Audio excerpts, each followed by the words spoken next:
Hey everyone, hope you're doing well. In today's video, I'm going to share with you 3 reasons why your car would get delisted on the Turo platform or you would get kicked off the platform. Now, I just recently experienced one of them and it's never fun, and I almost guarantee that 9 out of 10 people don't know that this could happen to your car, how your car could get unlisted like this, and you wouldn't know what to do. So let me start off with the one that I just experienced. I think it was last week.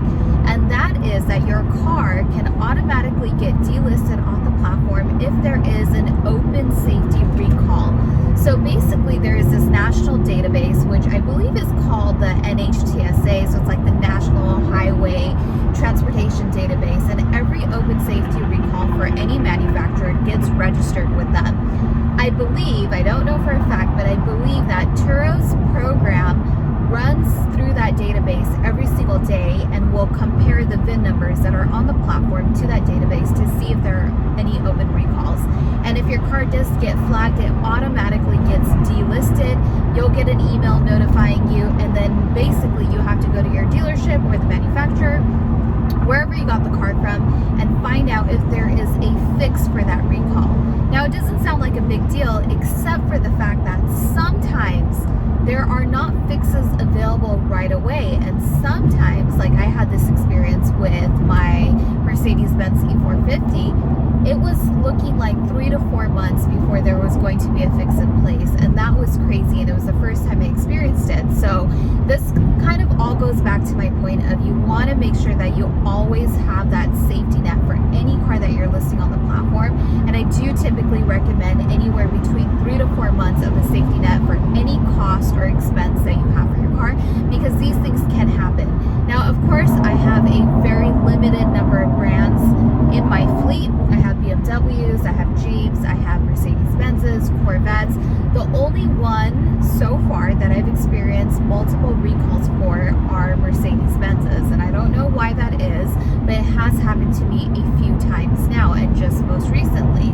So you really want to watch out for this stuff, and you want to get to your dealership as quickly as you can and really put some urgency behind getting that recall fixed, because it could take up to 30 days for the database to update. Now, that's not always the case, but it can. So basically, I believe Turo uses Carfax's database, and that's the one that they run to check for if your car has an open safety recall. Now, when that recall gets fixed, your dealership registers that with the database as well. So there's actually nothing really that you can do other than wait for the system to run. So you can't really reach out to Turo and say, hey, I got the recall taken care of, or here's documentation, here's proof, because it has to register with the Carfax database, and they have to see that there in order for them to relist the car. Now, nothing bad on Turo's part here, because obviously they have to make sure that they have safe cars on the road, and usually if there is an open safety recall, it is kind of serious, so you do want to make sure that you get that handled.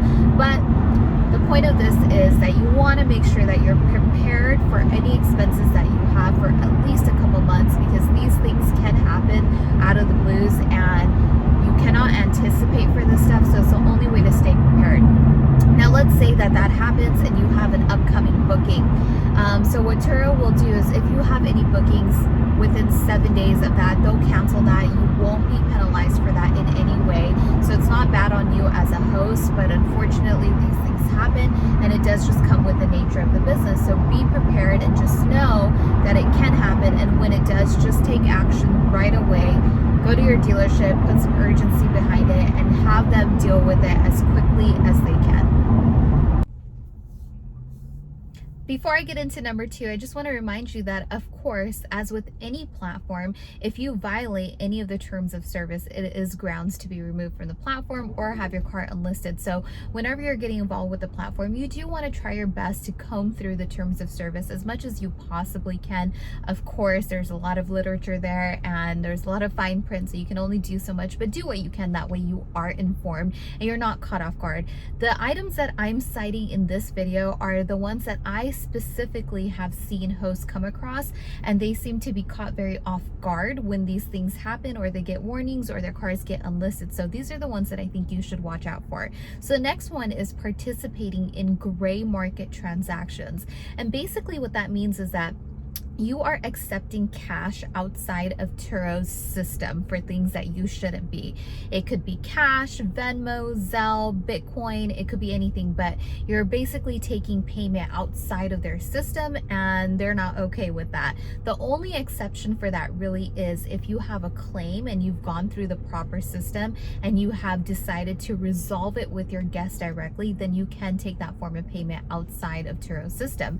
But if you're doing things like taking cash for cleaning or taking cash for gas, maybe mileage overcharges, things like that, because you're working out a better deal with them so that you get a higher percentage, then that is considered a gray market transaction. And basically what ends up happening is that any host protection that you have automatically gets negated because you participated in a gray market transaction. So let's just say, maybe you took $20 for a cleaning fee and then you ended up having this claim, and then it turns into this whole thing where if the guest does dispute it, like, hey, that didn't happen and I gave the host cash and we resolved it, and the host didn't say that there were any issues, it could potentially cancel out any host protection that you have. So you want to be really careful, because oftentimes accepting that cash is not as valuable as having your host protection intact, and then of course not as valuable as having anything work against you with being on the Turo platform.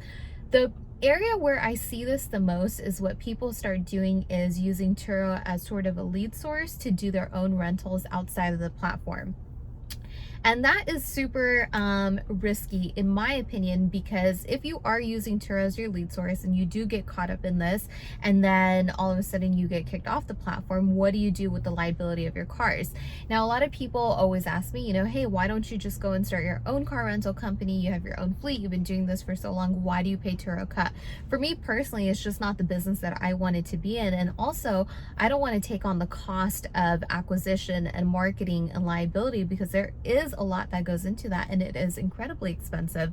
So for me, it's not quite worth the risk or the investment of doing those things, and that's why I haven't done it. So when people do operate sort of in that manner, I personally think that the risk is too high, and if you get kicked off the platform, what do you do then? So hopefully you have a robust system, or maybe an entirely separate car rental company and Turo is just an add-on for you. But overall, good rule of thumb, if you're gonna be in the marketplace, be in the marketplace. If you're trying to do your own car rental company, then just keep that separate, because it just doesn't work in the system and it's too risky. So for those of you hosts that are new, I would definitely watch out, especially sometimes it could feel very tempting when a guest approaches you and it says, hey, maybe I'm looking to rent this car for 2-3 weeks or a month, and you'd make more money if you just took cash directly. But always think about your insurance and the risk that is involved in that.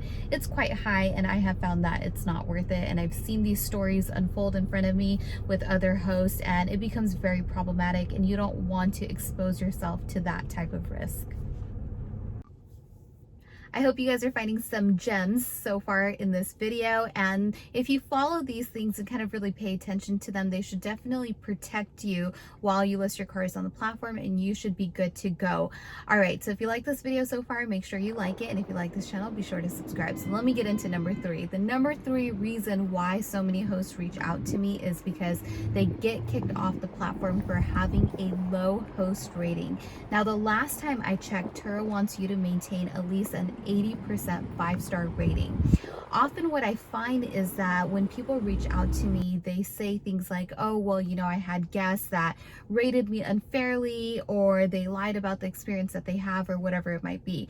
And so I can't really judge, because I don't know the situations. I wasn't there. I don't know what type of experience the host delivered, and I don't really know what took place. But what I am here to tell you is, after doing this for 6 years and hosting, almost close to 3,000 trips on the platform, actually probably more than that, I have found that overall most guests are pretty fair in their ratings. In fact, most people I find have a hard time leaving negative reviews, and that actually goes for hosts as well. When they have guests that maybe didn't treat their cars right, or they didn't have a great experience with, they're very hesitant to leave negative feedback. So I don't know if that's just a part of human nature or what it is, but people have a tough time leaving negative feedback. So I have found overall that people are very fair in their assessment, and if you just do the main things of providing a good experience and providing a clean car and having good communication, you are going to have a very high probability of receiving a 5-star rating from your guests. Now, one of the things that I talk about a lot is that your reviews is something that you really want to pay attention to from the very start of your Turo journey, because it's truly something that is going to compound, and it's actually going to make a big difference in what your future Turo business looks like. It has that compounding effect because over time, as your profile builds and people look into renting your car, they are going to read your reviews. They're going to read what people have to say about you. And if it's great things, they're going to feel very comfortable renting from you as a host, because you have to remember that it's not just about the car, it's about the experience that you as a host are providing. I guarantee you, if you go on the Turo platform and you go and look at other all-star hosts and you read their reviews, one of the things that you'll notice across the board is that when people leave reviews, they typically mostly review their experience with the host before they actually review the car. So that host experience is so important. So you want to work on that from the very beginning, because the more positive reviews you accumulate for yourself, then in the future, when inevitably you get that one person who is unfair, who was very difficult to deal with, and they really went out of their way to leave you a bad review, when you do get that bad review, because it does happen, it's incredibly rare, but when it does happen, it really won't matter, because you have so many positive reviews that will completely outweigh that one negative review that might hit your profile. So that's kind of my take on that and how I tackle those things. So it's just something that you really want to be aware of and have it be a part of your daily practice when you are on the Turo platform. Those reviews are so important. Talk to your guests and really solicit them to leave that review and to describe their experience. You always want your guests to tell a story about how their experience was with you and your car, so that it sells the next person and that they're more inclined to rent from you as a host, and that will really secure your future business on the platform. And it makes out for just a very positive outcome, is basically what I can say. So these are the 3 things that you really want to watch out for. These are the 3 most common things that I personally come across when other hosts reach out to me. So just pay attention to that and you'll save yourself lots of trouble and lots of risk. All right, you guys, on that note, that's it for me. Thanks again so much for watching. If you like this video, be sure to like it. And if you like this channel, be sure to subscribe. Once again, my name is Saimah. This is Saimah's Experience. And if you have any questions about getting started on Turo, definitely drop them below on this video and I'll be more than happy to get to them. Thanks again, guys.